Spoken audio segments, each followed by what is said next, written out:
echarle la culpa a otro, ¿no? Y dice, bueno, pasa que las pymes no invierten en tecnología, porque no la entienden, porque no saben cuál es el retorno de la inversión que van a hacer, porque siempre están pensando en el día de mañana y no pueden pensar a largo plazo. Bueno, eso es un contexto de trabajo, no es una excusa para no poder invertir. Creo que está de nuestro lado darle las herramientas para que ese contexto de trabajo les permita invertir. ¿Qué quiero decir con esto?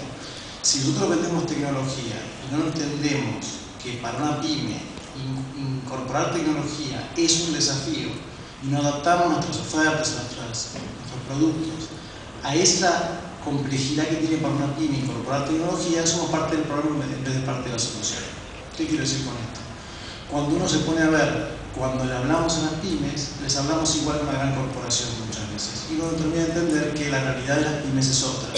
Si no ajustamos las agendas de las empresas proveedoras con la agenda del gobierno y entregamos, logramos llegar a las pymes de una manera coherente, donde ellos vean ese retorno de inversión, este círculo no se va a romper nunca. La pyme no va a invertir, como no va a invertir, va a ser con máquinas viejas, como se con máquinas viejas pierde competitividad, como pierde competitividad no vuelve a invertir y demás. Un poco me quedé pensando lo que decía Guillermo hace un rato sobre no ser un proveedor de bajo costo y ser un proveedor de alto valor competitivo a nivel mundial, ¿no?